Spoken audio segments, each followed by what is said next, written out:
Oi, pessoal. Então, hoje, como é a primeira aula, conversei com o professor Tiago, né? Ele já deve ter orientado vocês e eu trouxe para vocês aqui hoje um conteúdo um pouco fora do comum, né? Então, a maioria das aulas nós vamos ter com os slides, tá? Então, eu vou preparar, né, algum material ou então dividir a tela aqui com vocês, né? Mas hoje, como é a primeira aula, então eu trouxe, né, aqui para vocês um material um pouco mais leve, um pouco mais tranquilo, que fala um pouquinho sobre algumas curiosidades da nossa área aqui, que é na área de computação, tá? De uma forma geral. Então, eu vou dividir com vocês um pouco dessas curiosidades, para vocês já irem se ambientando aí, tá ok? Então, a primeira curiosidade que eu trouxe para vocês que o primeiro computador ele teve menos de 1 mega de memória, 1 mega. A gente não está falando de giga, de tera, de menos de 1 mega. Então, assim, eu vou passar depois para vocês em detalhes a história da computação, né? E inclusive eu vou trazer aqui algumas imagens, algumas coisas assim. Mas é só para vocês já irem, né, tendo uma ideia do que a gente está falando, né? E isso daí não foi assim. É uma coisa que aconteceu, né, durante décadas e centenas de anos, não faz tanto tempo assim, né? Então, aqui tá, né, o nome, né, do computador, o Altair 8800, tá? No século passado, né? E então algumas décadas, né, para cá a evolução dos computadores assim foi tremenda, né? Então, uma das áreas assim onde você mais precisa tá sempre estudando, sempre se atualizando essa área de informática, porque há 10 anos atrás, por exemplo, a gente não falava em Instagram, o YouTube não tinha, né, tinha poucas coisas, né, tinha conteúdo, mas não era igual é hoje. Se a gente for um pouco mais longe ali, 15, 20 anos, não tinha nem Google, né? Então, assim, é um avanço muito rápido num período muito curto de tempo, né? E é difícil a gente acompanhar tudo isso, né? A segunda curiosidade que eu trouxe para vocês é que, não sei se vocês já ouviram falar, mas assim, grande parte dos avanços significativos na área de informática, eles acontecem dentro do exército. Tá? Sendo em período de guerra ou não, né? Mas o período de guerra, com certeza, ele ajuda a acelerar esse processo, porque, lógico, né? As pessoas ali estão querendo sobreviver, né, querendo se defender ou querendo atacar, enfim. E aí as equipes de inteligência dos países desenvolvidos, eles bolam estratégias, né? Então, a internet foi assim, o avanço, né, com os equipamentos de hardware, de software também, inteligência artificial, a parte de robótica, tá? Praticamente todas essas grandes áreas aí da computação, elas teve aqueles, né, avanços rápidos assim em períodos de guerra ou então dentro de exército, né, dentro dos exércitos, porque é onde mais havia necessidade ali de um avanço, né, e de uma coisa rápida ali, de uma resposta rápida a algum problema a ser solucionado. E a internet, então, né, a primeira rede aí que deu origem, então, à internet chama ARPANET, A-R-P-A-N-E-T,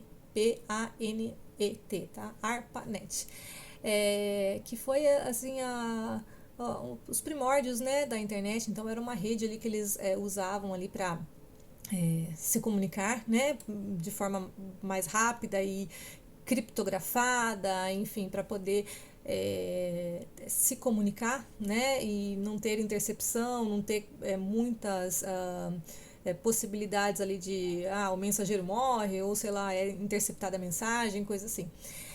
Uma outra curiosidade que os hackers também não surgiram assim há pouco tempo atrás, tá? Então a gente está acostumado a ouvir hacker, né? E a gente pode ter essa tendência de achar que é uma coisa moderna, mas não é, tá?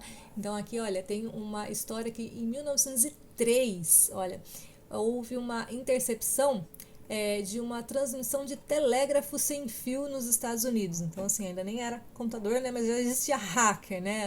Essa noção de hacker, essa palavra, né? E os telégrafos, né? Aqui, olha, aqui tem até o nome, né? O mágico inventor, ó, Neville Maskelyne, que conseguiu hackear então essa transmissão de telégrafo sem fio nos Estados Unidos. E aí um pouco depois, na Segunda Guerra Mundial, o matemático Alan Turing quebrou os códigos de uma máquina nazista, ajudando os Estados Unidos a saber quando e onde os exércitos de Hitler iriam atacar. Então tem filmes, né, sobre isso, sobre a história do Alan Turing, que foi um grande matemático aí, um grande pesquisador da nossa área, né, de computação. E ele trabalhou justamente isso nos algoritmos para quebrar, né, a criptografia que existia na época. Uma outra curiosidade, agora um pouco mais leve, né, não tem a ver com guerra, mas é a computação gráfica, né, como a gente conhece hoje. Então hoje é difícil você assistir um filme que seja só gravado na câmera, como eu estou fazendo aqui para vocês, né? Então, desde a maquiagem das atrizes, né, a parte de background, o que está aparecendo lá atrás, não é aquilo que realmente, né, aconteceu, personagens que são completamente fictícios, né? Eu lembro na época do lançamento daquele filme Titanic, né? Que foi, assim, muito falado, que usava muita computação gráfica, coisa e tal. Vários outros filmes, né? O Senhor dos Anéis, também teve aquela grande, né? O uso de computadores aí. Mas o primeiro personagem criado por um computador, ele teve apenas 10 segundos de cena em filme, porque era muito caro, na época era muito complicado, né? Então, fala aqui, olha, a data é 1985 no longa O Enigma da Pirâmide, produzido por Steven Spielberg. Um cavaleiro feito de vidro tenta matar um dos personagens principais naquela que foi a primeira cena gerada por meio da informática na história, tá? Então, é uma curiosidade aí, né, da área tanto da computação como da área cinematográfica aí.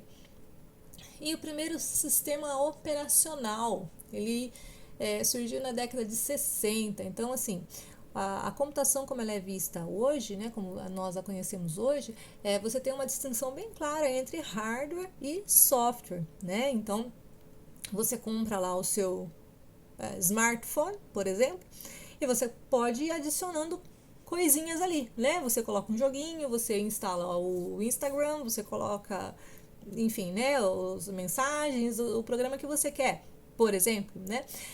Nem sempre foi assim. Então, quando surgiu os primeiros computadores, hardware e software era praticamente a mesma coisa, né? Então, os grandes fabricantes de hardware, eles casavam as coisas ali, né? Para eles meio que não tinha distinção. Então, quando você comprava o hardware, você já comprava com aquele software embutido e você não tinha muito o que fazer. Era mais ou menos como uma máquina de lavar de hoje, né? Uma geladeira inteligente que tem lá o programa dentro dele que você meio que não consegue ali mudar. Até que hoje até consegue, né? Até no videogame você consegue instalar coisa e tal, mas enfim, vamos pensar numa máquina um pouco mais antiga, mas que tem uma inteligência ali, né? Você compra a máquina e o programa tá junto ali, você não consegue mexer, né? Então, hardware e software eles eram vistos meio que como uma coisa só. Ao longo das décadas, isso foi mudando, né? E surgiu, olha, em 1960, os primeiros sistemas operacionais, que era então você comprava a máquina e você colocava lá o sistema operacional, ele já vinha embutido ali, e depois em cima do sistema operacional é que iriam rodar os aplicativos finais do usuário. Tá? Então essa foi uma grande novidade. E falando em tempos históricos, nem faz tanto tempo assim, né? Tudo bem que faz, 1960 pra gente, mas em termos aí históricos é uma coisa recente, né?